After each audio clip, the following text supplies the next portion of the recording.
Welcome back, everyone, to theCUBE here at our New York Stock Exchange CUBE studios. Of course, we have our Palo Alto studio connecting Silicon Valley and Wall Street. This is our AI Factory series. We talk to the leaders who are making it happen, building out the infrastructure, accelerating the enablement of the new Gen AI software layer and services and human involvement in those software layers. We've got two amazing companies building the future out, Dell Technologies and NVIDIA. Varun Chhabra, SVP of ISG and Telecom Marketing at Dell Technologies, and Anne Hecht, Senior Director of Product Marketing and Enterprise at NVIDIA. Varun, great to see you, and great to see you guys back. CUBE alumni, thanks for coming in. What a year it's been for AI factories. I will tell you that it is now mainstream conversation. GTC at NVIDIA's conference, and Jensen on stage talking Pareto curves now have different tiers of performance. That's a portfolio. You're starting to hear productivity and monetization. And of course, everyone should have an OpenClaw strategy. This is now tell sign that the future is moved in transition. We've crossed the threshold from AI factories to actually real world applications. So I want to get your thoughts post GTC. How are you feeling? What are you seeing? What's been some of the results post GTC? Hey, John. It's great to be here on theCUBE. Thanks for having us. Look, GTC was such an incredible event, as it always is for the industry. And the word that I think is top of mind for everybody is agentic, right? With OpenClaw and the announcements NVIDIA made around NemoClaw, it does feel like we're at that ChatGPT moment for agentic. It's on the, everybody's asking us about how to adopt agentic faster than ever before. So certainly we'll talk a lot about that. But if I take a step back, at its core, what enterprises are looking for has not changed from us, right?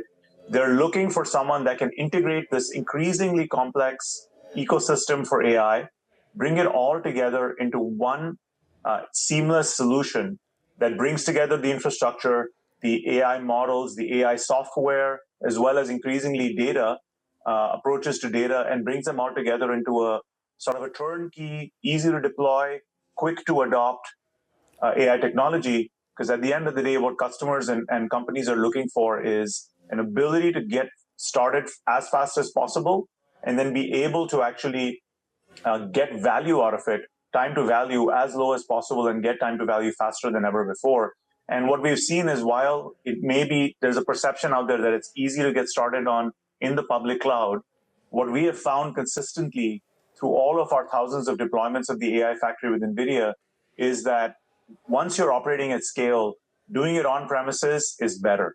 It's better to do it from an economic perspective, as well as from a governance and security perspective as well.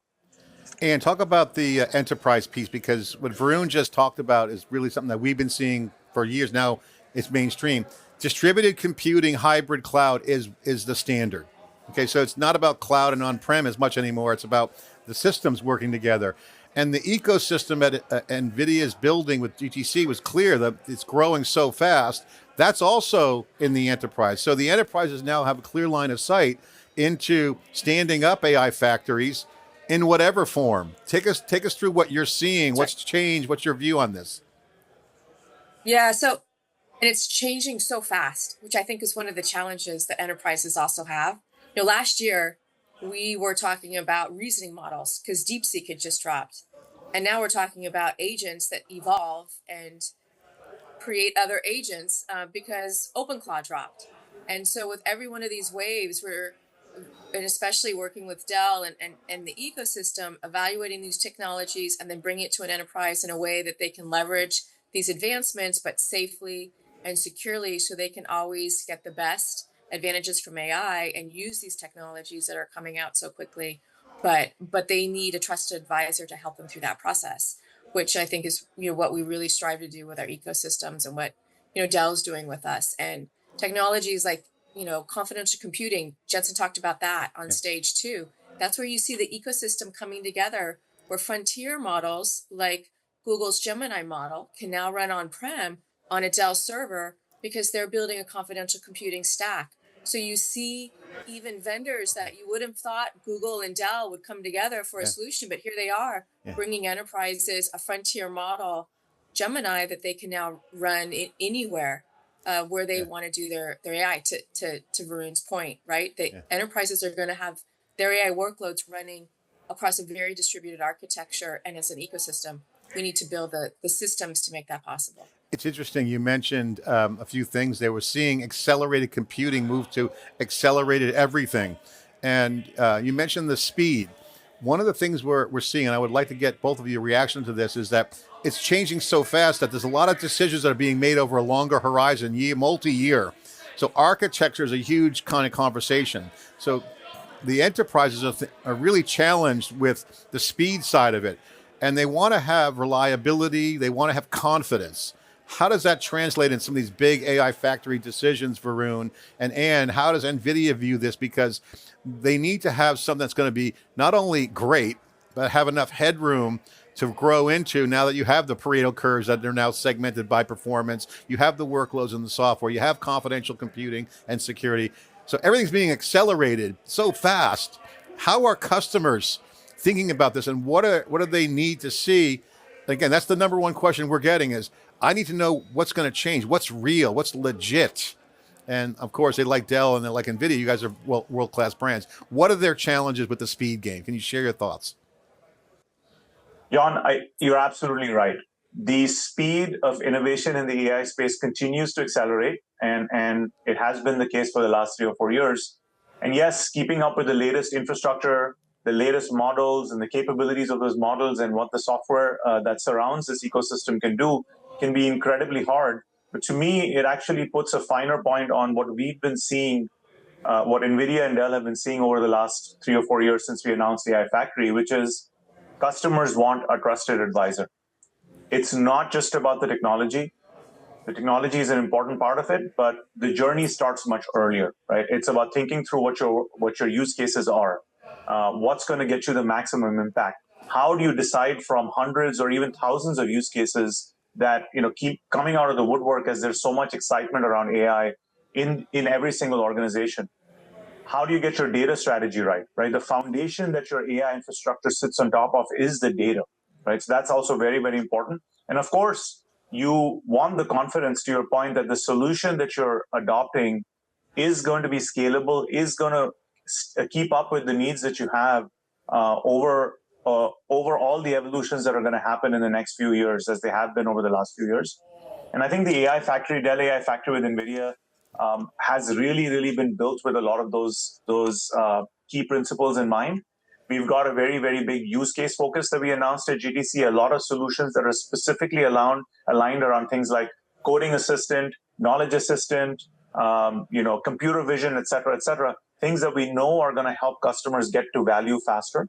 We announced the AI Factory, the Dell AI data platform with NVIDIA, which accelerates all aspects of the data lifecycle, starting from ingest to faster inferencing and governance as well. And then, of course, we continue to adopt the latest innovation that NVIDIA has on the infrastructure side. We announced a lot of new platforms on the compute side that take advantage of the innovation on the Vera Rubin platforms, as well as what's happening with networking that NVIDIA is accelerating so fast now. All of these things, the partnership that we have with NVIDIA, the close engineering relationship, means that customers can rest assured that as things change, and of course, as you pointed out, they are changing and they will continue to change, they have the confidence that the two companies are working faster than ever before to kind of continue to deliver the latest innovation to customers on their platforms, so they can feel confident about how they'll be able to keep up with the pace of change as they move forward. Varun, I'm really glad you brought that up, because one of the things we're seeing is people who try to cobble together an AI factory, I won't say cobble, maybe it's a bad word, cobble together, or design their own and do piece parts. It's challenging because it is a system, and you mentioned that system piece. I think you had over 30 innovation announcements at GTC, 30. You're kind of being humble there. And talk about this relationship dynamic, because one of the things that's key to NVIDIA has been the extreme co-design. This is a huge, it's a very nuanced point, but this is what separates the quality. Can you share your thoughts on the co-design and then how that helps customers in the enterprise get that confidence? Yeah.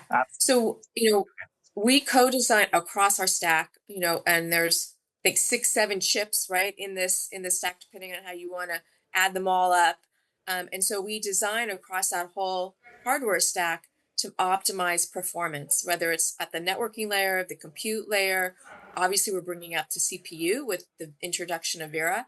And Dell is along with us along the way, building out the systems that take advantage of that co-design and a full server stack, right? I think the other point I want to make, which is really important to this audience, is a lot of times when Jensen's on stage, he's talking about the NVL72. It's a huge system. Like, a lot of those Pareto curves, that's what they're based on. And those are amazing systems, but not everybody, not every enterprise, many enterprises, in fact, are not going to be able to start there. They need to start with a PCIe, a more, a form factor of a GPU and a server that fits into their data center and their compute infrastructure. Yeah. And we've done co-design in that stack as well. And we've brought that to market as well with Dell, with the software and the full stack. So they get great tokenomics on that system.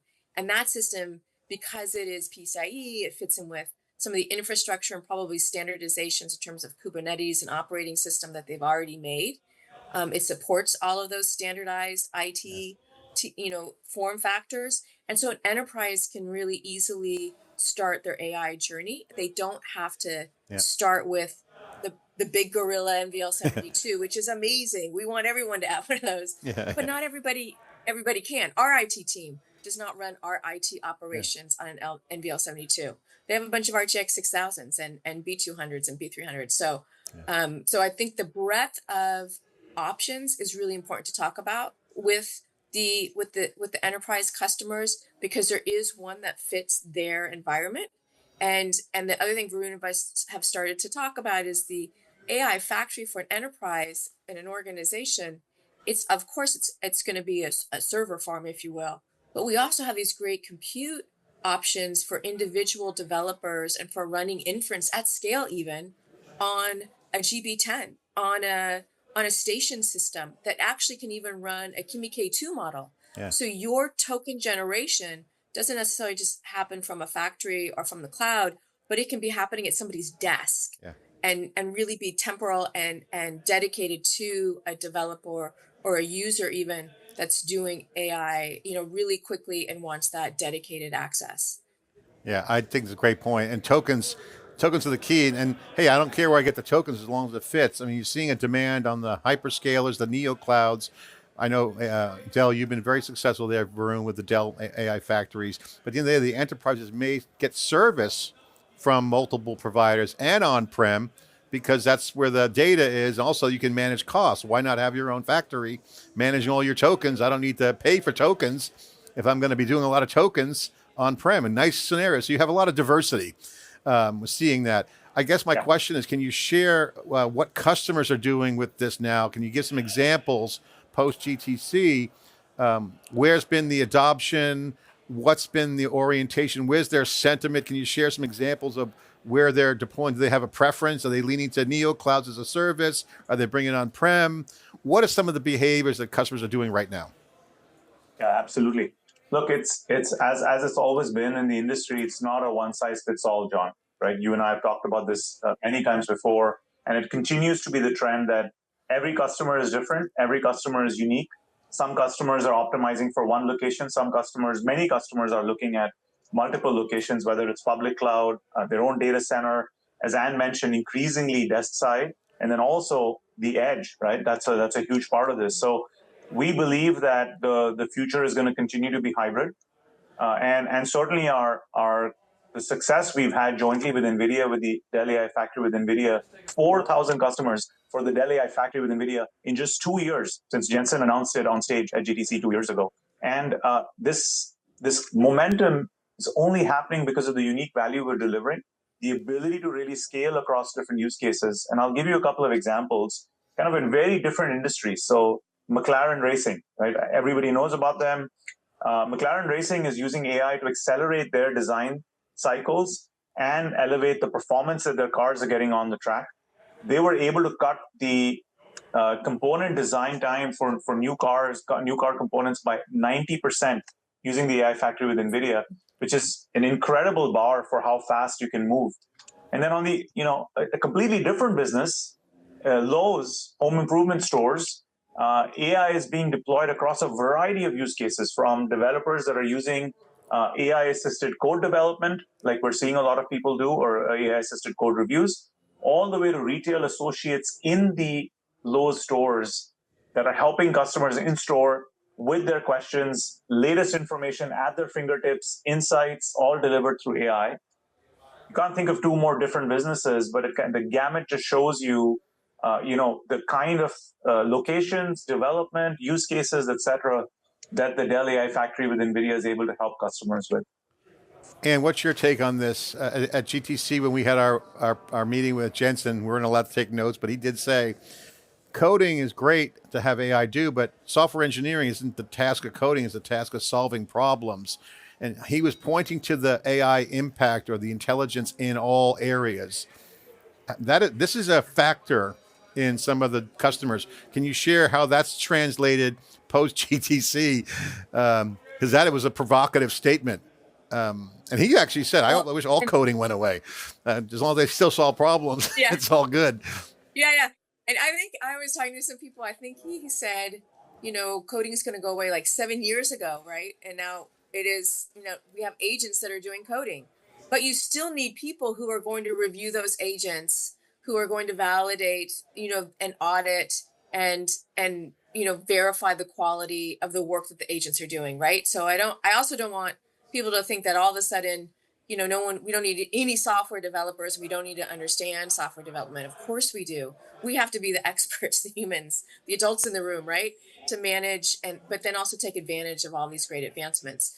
The other thing Jensen says when he talks about AI, and especially like when he refers to our use of AI, coding was actually a really important use that we adopted very early on. It made a lot of sense for our business. And we used it for chip design and our whole chip design process, as well as we use AI for our supply chain. And some of that's even on Dell servers, as Varun knows. And what Jensen will say to enterprises is, think about your core competency in your business. Varun talked about some of the use cases that they're developing. And there's a variety of ways we can help customers get going with AI, but we need the customer to think about, where will I get the most value? Yeah. Where is the core part of my business that I can accelerate and bring a higher level of intelligence to? And that's where the revenue and the token, that when we talk about tokens, that is really just a way to quantify intelligence that's coming out of the data and the AI from the factory. Yeah. And that's driving direct impact to P&L. And you're going to get the best impact when you focus that AI investment on your core, optimizing your core competency and the core part of your business. Yeah, and that's why he mentioned monetization. Varun, I want to go back to you because the coding task that Anne was talking about, the Jensen's comment, really points to the value creation, extraction in revenue, not just cost cutting. Okay, engineers aren't going away, they're going to solve problems. But the coding use case is a precursor to agents. And so let's talk about agents for a second. We think it's going to be a big year for agents this year. The agentic infrastructure layer, MCP, all the kind of like DevOps-like things that Kubernetes solved in the cloud native world, we're going to see in the agentic world. And then the Cambrian explosion of AI native apps. That's a pressure point for you guys to pump out more factories with NVIDIA. So agents, take us through your state of the market post GTC on the agentic, because it was certainly main stage. Absolutely. And as I said up front, it is something that is top of mind in every AI conversation we're having today, John. I think customers and organizations can see the value and where agents can help them with automation, with streamlining their operations, with unlocking a different level of productivity. And like you said, it's not just about cost cutting, it's actually about increased revenue operations and new opportunities. The vision and the promise is there for everybody to see. What I think customers are now realizing is that it takes work and preparation to get there, right? And I think that's where we are right now. We're going to see a massive acceleration. But getting your data right, thinking through your use cases, thinking through your technology stack, those things remain as important as ever. And I think one thing that will be very interesting to see is already, John, on the coding example, even without agents being fully mainstream in production environments, the most common challenge you hear on GitHub boards, or all kinds of even conversations that we have with customers. Is the most common example I hear is some variant of, well, I used up my monthly token allocation, or my developers used up our monthly token allocation. Let's say it was a month, and they used it up in a week or 2 weeks. And as these technologies get better and better, we're going to see that happen even more, because more people are going to adopt it, more people are going to see the value. So I think from that perspective, it's really, really important for customers to think about, yes, the cost of per token is going down, but the Cambrian explosion is actually going to be an adoption. So we think that customers are actually going to see that AI bills rise, even with the decline of per token economics or per token costs. This economic question is going to be even more important than ever. And then the other conversation we're having with customers about Agentic is security governance, right? As we've seen with OpenClaw, these things are incredibly, incredibly powerful, incredibly capable. How do you think about the right sandbox? What are the trade-offs between what control you provide the agent with the trade-off of the productivity you get out of it, and how much it can connect your systems? I think we're at very early days in that, but people are starting to see that those are going to be conversations and decisions that need to get made before we can roll out agents across all workloads and all production. And talk about the NVIDIA side, because 2 years ago, RAG, search, retrieval augmentation generation was hot, check, easy, low-hanging fruit. Obviously, then you have, obviously the compute piece and AI factories. Now with coding, that's the first marker in the enterprise. Agents unlocks enterprise appetite, and tokens feed the agents. They eat tokens for breakfast, lunch, and dinner. They have a huge appetite for tokens. Talk about the impact from your perspective on the token availability to enterprise growth. Yeah, I think Varun hit on a lot of it, but these agents that now are self-evolving, creating agents, you can set an agent to do a task and then come back in the morning and it's done it, and it's done research, it's created a report, it can take actions on your part with your approval, of course, and it's generated and burned through a bunch of tokens to do that. And so you need systems that actually can support that level of inference, like almost always on inference at scale.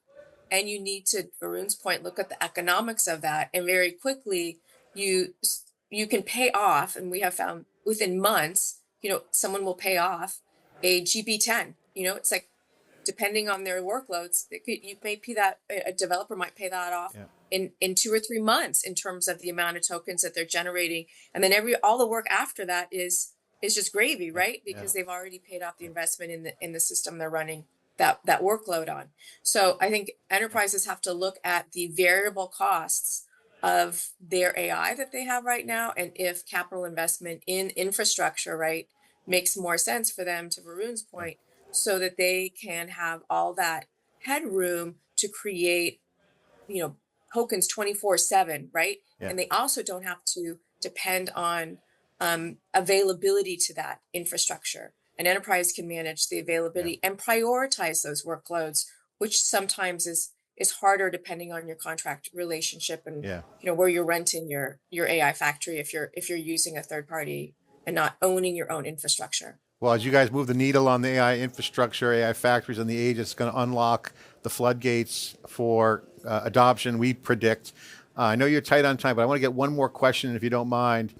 I know you guys do a lot of customer briefings that shape a lot of the deals and the announcements that go in. What specific things shape this year's GTC announcements, Varun, on your side, and how did NVIDIA play in that? And then second part of the question is, what are you guys looking at now for feedback for customers? Sure. I can get started. So for us this year, as you said, 30 announcements, John, across the board, covering the core infrastructure, so compute, networking, data, even on the solution side. So we certainly covered the wide gamut, but I would call out 2 things that I think are really tied to what customers are seeing today as big blockers of enterprise adoption. One is data.